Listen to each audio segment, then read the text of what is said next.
திரும்ப முதல்ல இருந்து பதிக்கணும். சரி.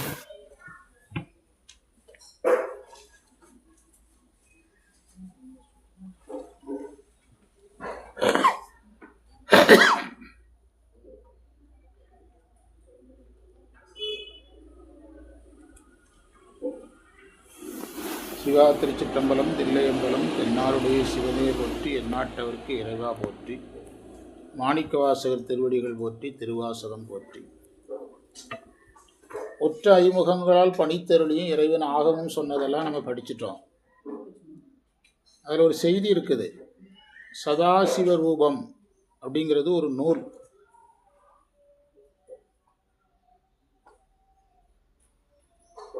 அந்த நூல்களில்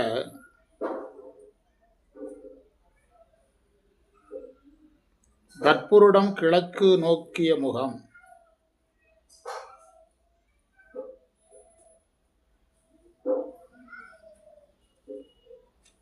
அகோரம் தெற்கு,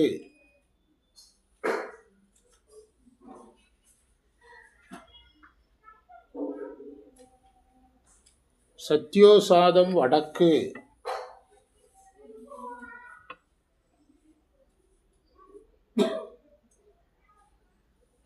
வாமதேவம் மேற்கு நோக்கிய முகம்னு சொல்லியிருக்காங்க.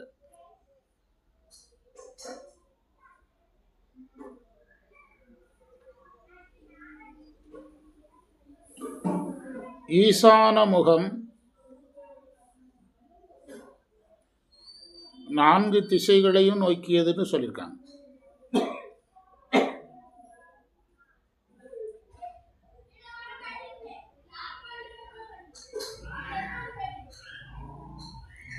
அது அதில் நம்ம சேர்த்து படிக்க வேண்டிய செய்தி. அடுத்தது நந்தம்பாடியில் நான்மறையோனாய் அந்தமில் ஆரியனாய் அமர்ந்தருளியும். நந்தம்பாடி ஒரு சிவத்தலம்.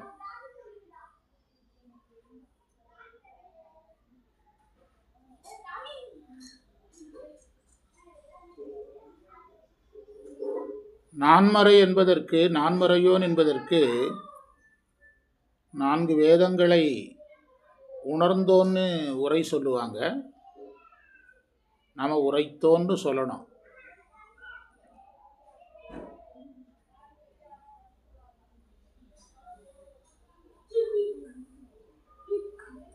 சொல்லிய பாட்டின் பொருள் உணர்ந்துன்னா உணராமல் இருக்கிறவங்க உணர்றது. இறைவன் வேதத்தை உணர்ந்தார்னா அப்போ அதுக்கு முந்தி உணரலையாங்கிற கேள்வி வந்துடும். அதனால் சொன்னார்னு பொருள் எடுக்கணும்.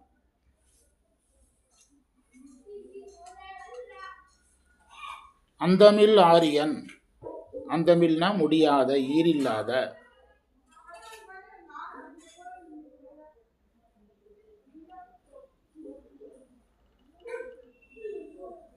ஆரியன்னா குருன்னு அர்த்தம்.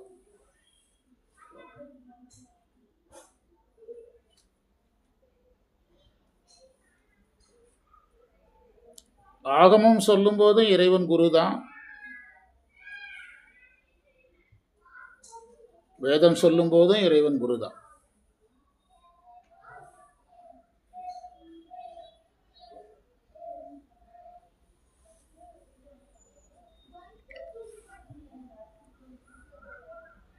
நான்மறையோன் என்பதற்கு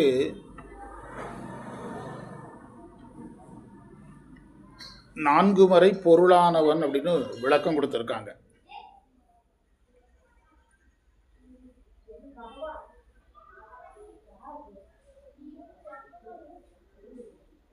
அதைத்தான் மறையுமாய் மறையின் பொருளுமாய் படிக்கிறோம்.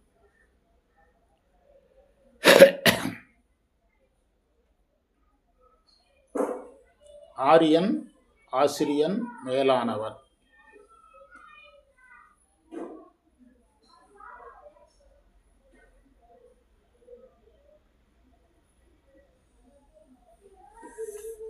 அடுத்தது வேறு வேறு உருவும்.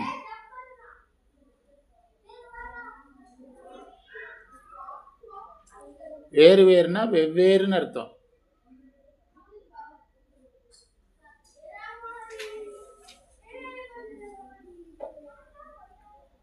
உருவம்னா திருமேனிகள் அர்த்தம்.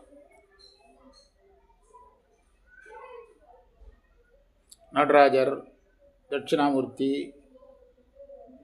பைரவர், வைரவர், மகேஸ்வர மூர்த்தங்கள் 25ன்னு ஒரு பட்டியலை யார் எழுதுனா? இவங்க தான் எழுதுனாங்க. உதித்த அம்மா தான் எழுதுனாங்க. நீ எழுதுனியா?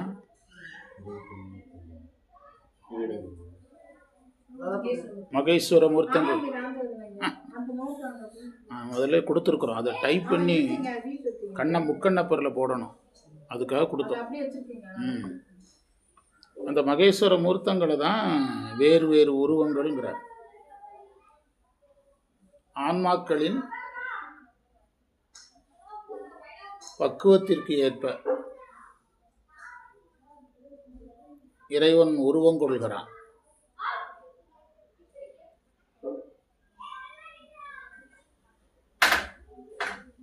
விநாயகரே சிவன்தான், முருகனும் சிவன்தான். சிவனுடைய குழந்தை வடிவம் முருகன்னு சிவபிரகாசத்தில் போட்டிருக்காங்க.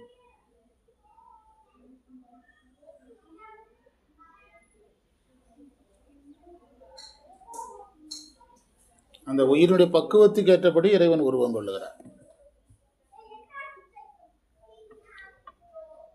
அடுத்து வேறு வேறு இயற்கையும் அப்படின்னா வெவ்வேறு இயற்கைன்னு அர்த்தம்.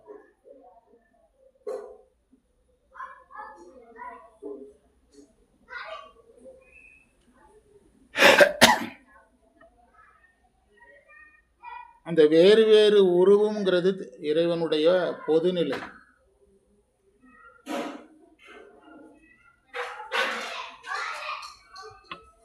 வேறு வேறு இயற்கைங்கிறது இறைவனுடைய சொரூப நிலை.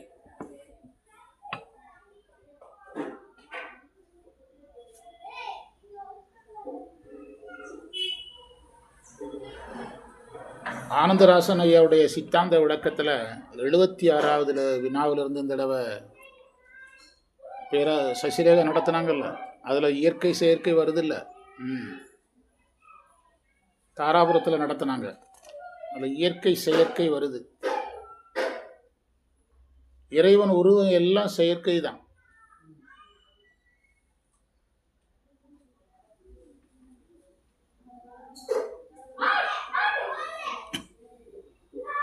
அருவம், உருவம், அருவுருவம் மூணுமே செயற்கை தான்.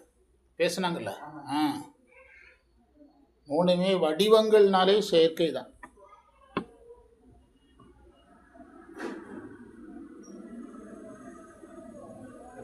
ஞான முதிர்ச்சி உடையவர்களுக்கு சொரூபம்.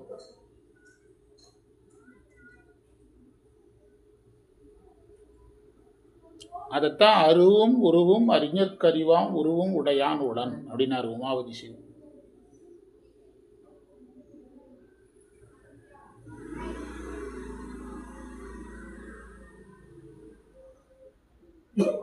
சொரூபத்துக்கு திருவாசகத்திலிருந்து 2 வரி ஆனந்தராசனையா சொல்லுவார். இன்பமே என்னுடைய அன்பே,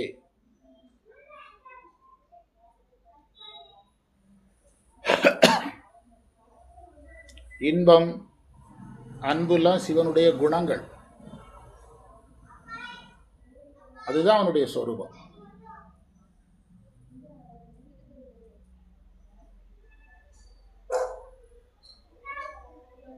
அதே திருவாசகத்தில் உரை உணர்வு இறந்து நின்று உணர்வதேர் உணர்வே, அதையும் சொல்லுவார். அது சொரூபம்.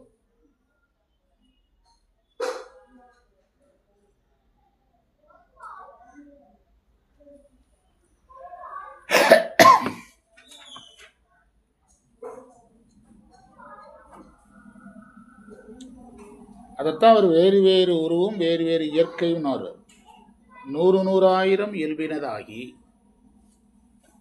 100 × 100 1 கோடி.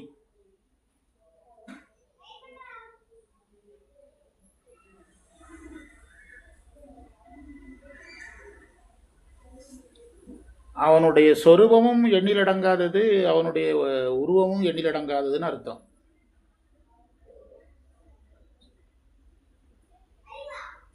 கோடின்ட்டாலே எண்ணில் அடங்காததுன்னு அர்த்தம்.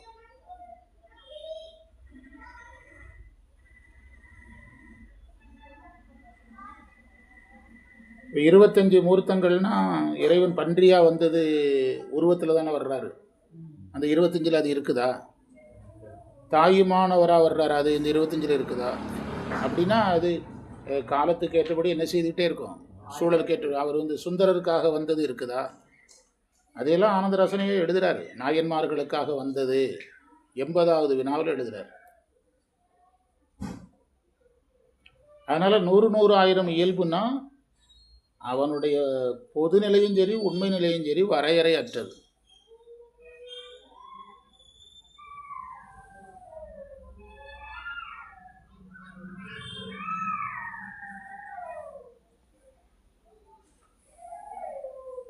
நாம் அதில் முக்கியமானதை வச்சு ஒரு கணக்கு வச்சுக்கிட்டோம். ஆகமப்படி 25 மூர்த்தங்கள், சொரூபம்னா எண் குணங்களை வச்சு குணங்கள் அப்படின்னு சொல்கிறோம்.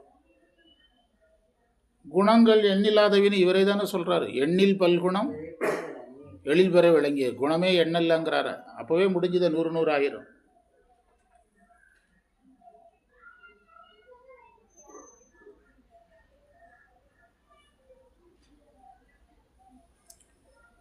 அடுத்து ஏருடை ஈசன், இடப வாகனமுடைய சிவன்.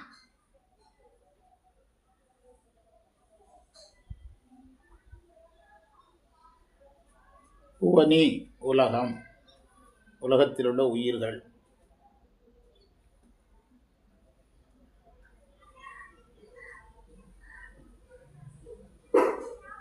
உய்ய வீடு பெற.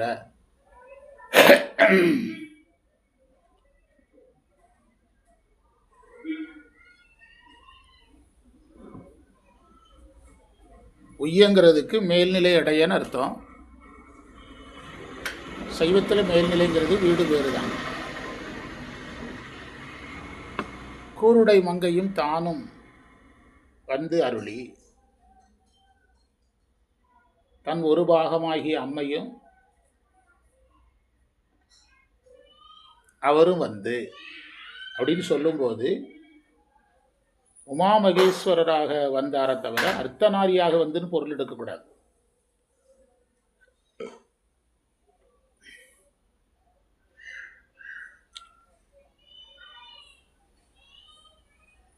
அம்மையோடு குணகுணி சம்பந்தத்தில் இருக்கிற இறைவன்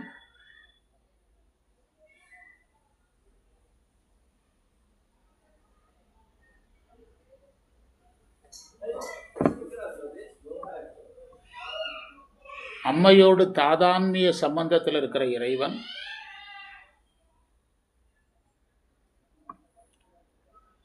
உயிர்களுக்காக உமாமகேஸ்வரராக அம்மையப்பரா வர்றார்.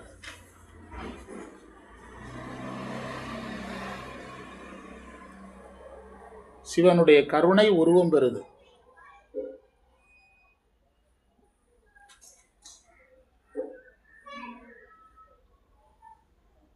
சிவப்பிரகாசத்தில் நீடு பரா சக்தின்னு ஒரு பாட்டு இருக்கு, 10வது மந்திரத்துக்கு பிறகு.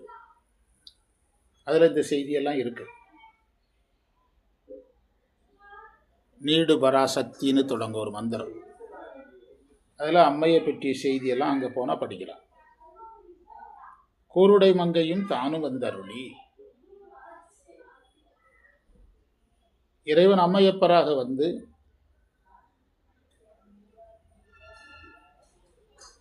உயிர்கள் பக்குவப்படும் வரை அம்மை மறைப்பு சக்தியாயிருந்து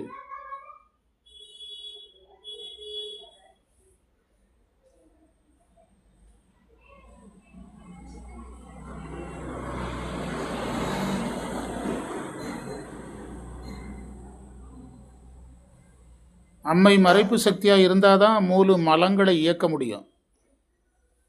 மும்மலங்களை இயக்கி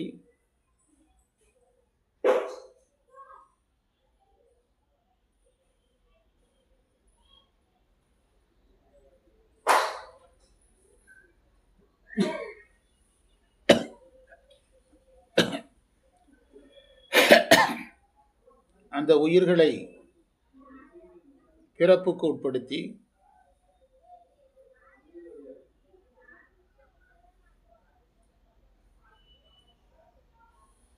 பக்குவப்படுத்தி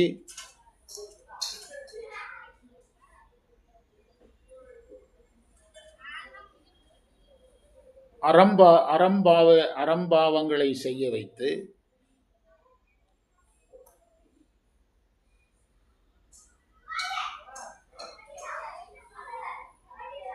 அறத்தை முதன்மையான மேலானதாக கருத வைத்து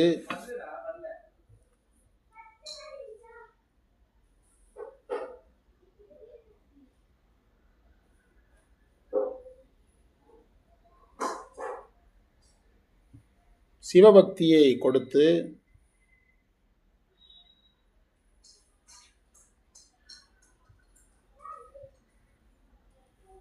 தவத்தை செய்ய வைத்து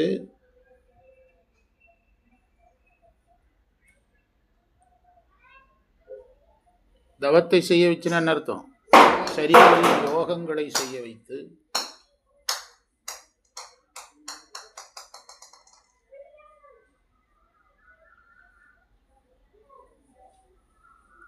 அதன் மூலம் ஆணவமலம் பரிபாகம் அடைநிலை உண்டாகி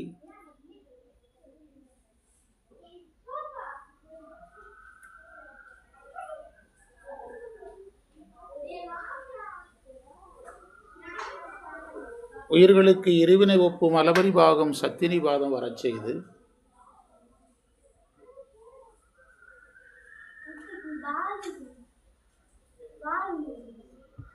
பால் கேட்குற கதவை திறந்துவிடும்.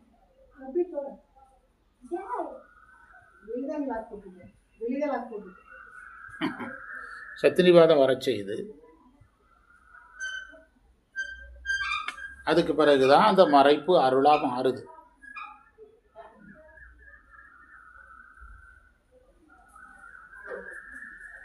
அதுதான் சிவபிரகாசம் நீடு பராசக்தி ஆதி அப்படின்னு பாடும். பராசக்திங்கிறது அருள் சக்தி. என்ன சக்தியாக மாறுது? ஆதிசக்தி. ஆதினா மறைப்பு.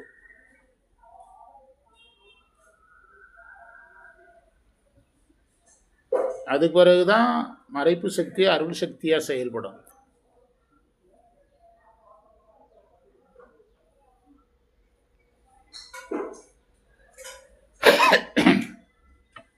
இறைவனுடைய இந்த போக வடிவத்தில்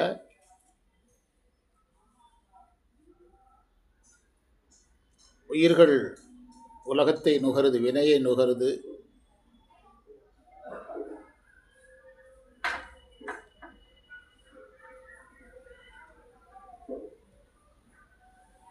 உயிர் பக்குவப்படும் போது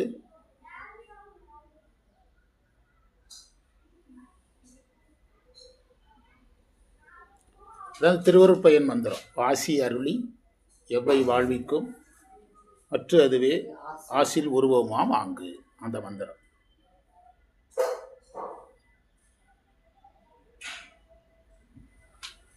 உயிர் பக்குவப்படும் போது துரிய நிலைக்கு வந்துடுது.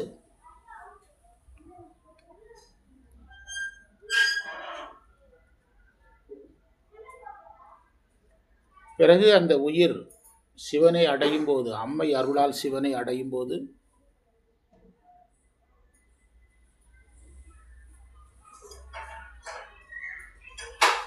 துரியாதீத நிலையை அடையுது.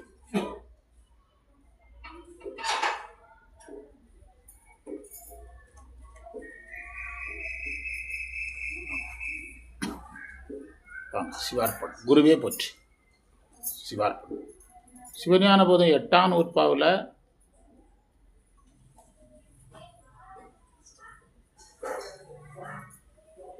அதனுடைய உரை ஐம்புலன்களை விடுதலை பேசுதில்லை. அப்போ ஐம்புல பற்று இருந்ததுனால தானே விடுது. அந்த பற்று இருக்கிற இடம் வரைக்கும் மறைப்பு.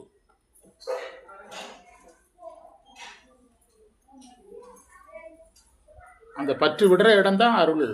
அருள்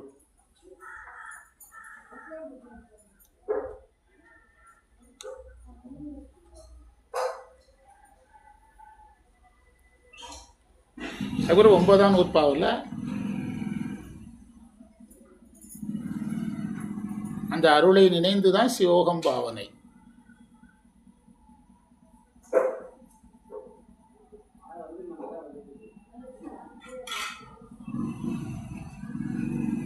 மலவாசனை தாக்காம இருக்கிறதுக்கு 5 எழுத்து.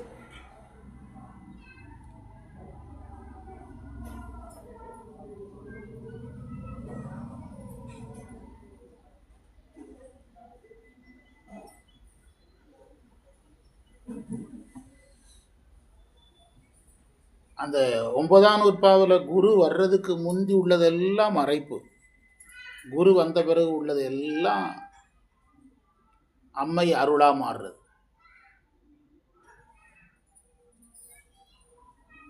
குரு வர்றது வரைக்கும் நகரம், குரு வந்த பிறகு வகரம்.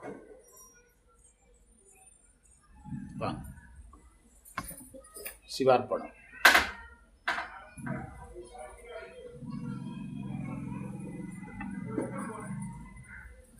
அதுதான் 10ஆம் நூற்பா.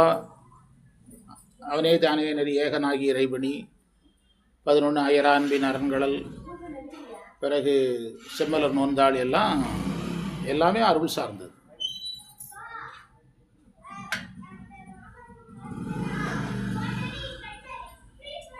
அணிக்கவாசர் கூருடை மங்கையும் தானும் வந்தருளினா எதுக்கு வந்தாருன்னு நம்ம சொல்லிடுவோன்னு அவர் அதை விட்டுருக்கிறாரு. நம்மளும் கூருடை மங்கையும் தானும் வந்தருளினா எதுக்கு வந்தாங்க அப்படின்னு யாராக கேட்டால் என்ன செய்வீங்க? அதுதான் விளக்கம் இருக்கு. 2 பேரும் ஏன் வந்தாங்க அப்படின்னா, கட்டுநிலையில் செலுத்தி எந்த நிலைக்கு செலுத்தணும்? வீட்டு நிலைக்கு செலுத்தணும். அதுக்கு 2 பேரும் வர்றாங்க. இப்போ கூருடை மங்கையும் தானும் வந்தருளி அப்படின்னாரு.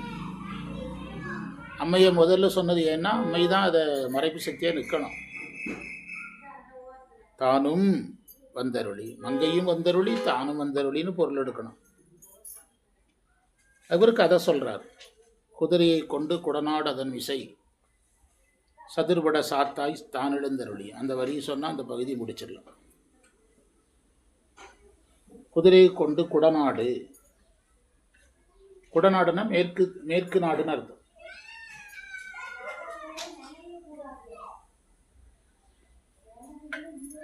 குதிரை வாங்க போனது கிழக்கு திசை, கீழே கடற்கரை. நரியை குதிரையாக்கி கொண்டு வந்தது மேற்கு நோக்கி. மதுரைக்கு வந்தார். எங்கிருந்து?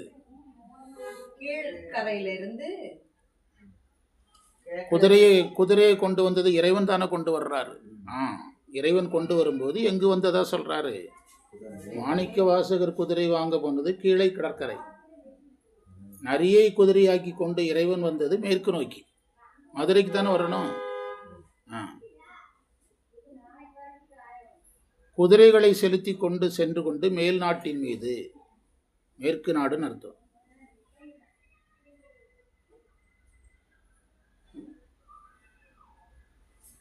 சதுர்பட, சதுர்னா திறமை.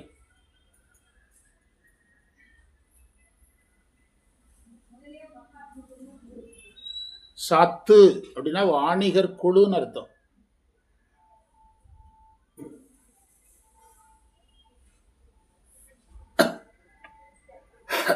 திருநெல்வேலியில் ஒரு வியாபார மையம் வந்து சாத்தான்குளம். வாணிபர் குழுக்கள் சந்திக்கிற இடம் தான் சாத்தான்குளம்.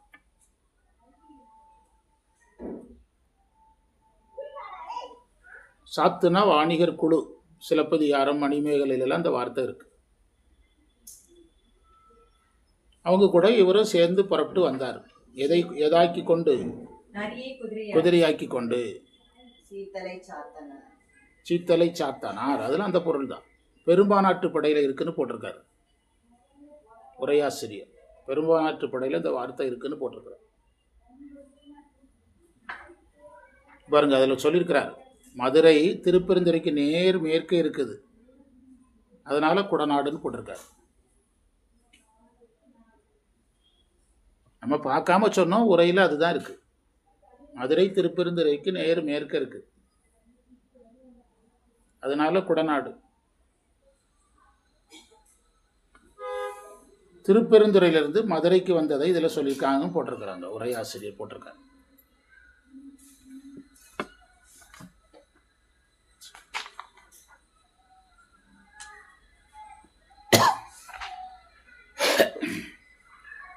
கேவிடராகி கிளிரது படுத்தும்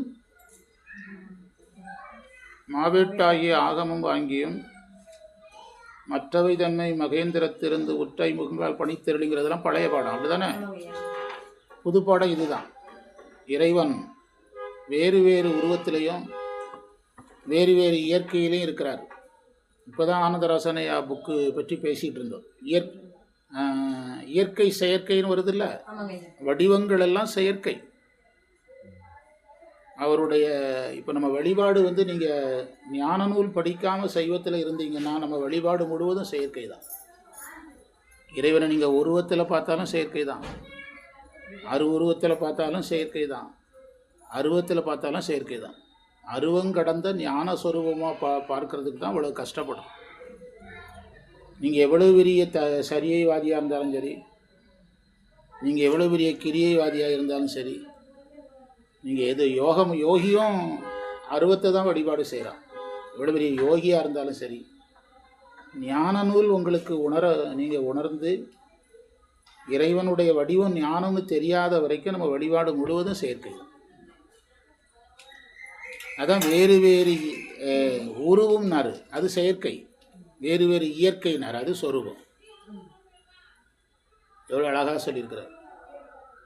100,000 இயல்பு. செயற்கையிலேயும் 100 லட்சம் கோடிக்கணக்கான நிலைமை, இயற்கையிலேயும் கோடிக்கணக்கான நிலைமை.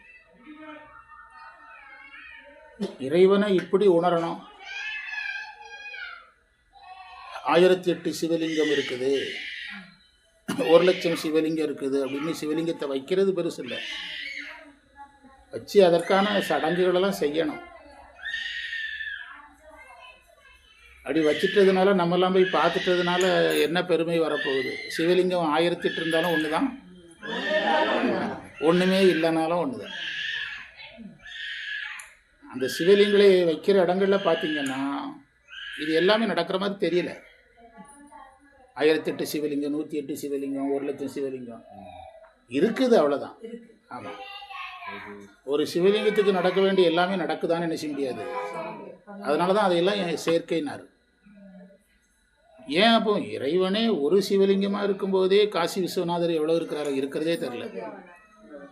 அவரை பார்க்குறதுக்கு இவ்வளோ பெரிய கூட்டம். அப்படி இருக்கும்போது நாம் அதை 1008 1,00,000 செய்யணும்னு கட்டாயம் கிடையாது. நமக்கு என்ன புரியலைன்னு அர்த்தம்? உருவத்தை பற்றி எதுவுமே நமக்கு தெரியலைன்னு அர்த்தம். ஒவ்வொரு கோயிலாக போய் இப்படி பாடின மாணிக்க வாசகரே ஒரு நாமம் ஒரு உருவம் ஒன்றும் இல்லான்ட்டார். இவரே தான் 100 அவரே தான் ஒன்றும் இல்லைங்கிறார்.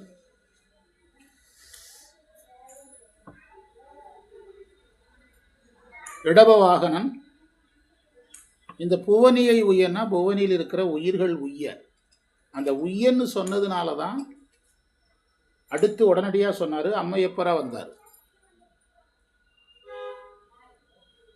கூருடை மங்கையும் தானும் உய்யணும்னா அப்படியே 2 பேரும் வந்து லிஃப்டில் வச்சு தூக்கிடுறதா? என்ன நிலை கொடுத்து தான் தூக்க முடியும்? அதான் கட்டுநிலை கொடுக்குறேன். மறைப்பு சக்தியாக அம்மையை நிற்க வச்சு இவர் மகேஸ்வரனா நின்று, அவரும் மறைப்பு கடவுள் மகேஸ்வரனா நின்று உயிர்களுக்கு அதையெல்லாம் நம்ம நோட்ஸாக கொடுத்துட்டோம், பதிஞ்சிட்டோம். பிறப்பு நிலை கொடுத்து 8ஆம் நூற்பாவில் அந்த குரு வர்றதுக்கு முந்தி வரைக்கும் என்ன நிலை? மறைப்பு நிலை. சிவஞான போதத்தை எத்தனையோ வகையாக பிரிக்கிறோம். எதுக்கு மகதி எது? வாமா தாத்தா எடுக்கிறவா, தாத்தா எடுக்கிறப்பா என்ன பண்ணி விட்டாங்க?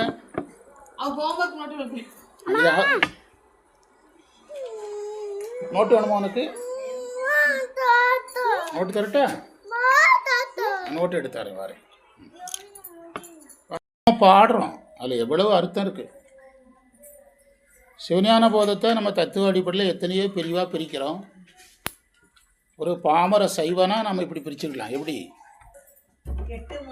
ஆமாம், அந்த 8ஆம் குரு வந்து ஐம்புல வேடரின் அயர்ந்தது வரைக்கும் கட்டுநிலை தான், மறைப்பு நிலை. அவர் வீட்டு நிலை. அதனால தான் அவத்தைகள் சொல்லும்போது எந்த அவத்தை சொல்ல மாட்டாங்க? நின்மல அவத்தை சொல்ல மாட்டாங்க சிவஞான போதத்தில். அது ஆங்கு அப்படின்னு ஒரு வார்த்தையை போடுவார். நின்மல அவத்தையை முன்னால் ஏன் சொல்லலைன்னா உயிர் என்ன நிலையில் இருக்குது? இருக்கு.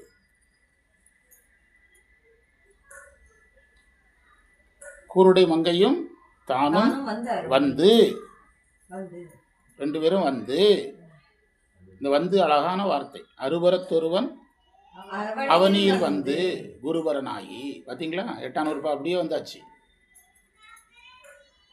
கவனமாக பேசினா கரெக்டாக வரும். அருவரத்தொருவன் அவனியில் வந்து குருவரனாகி வான்பளித்தி மண் புகுந்து மனிதரை ஆட்கொண்ட வள்ளல்.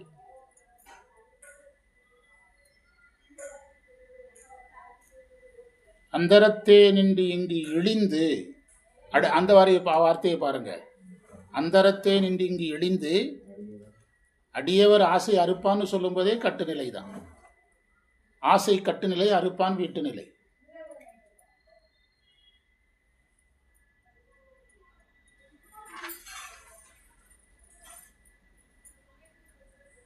இந்த வந்து அருளிங்கிறத மரக்கருணையாகவும் எடுக்கணும், அருளி மரக்கருணையாகவும் எடுக்கணும், அறக்கருணையாகவும் எடுக்கணும்.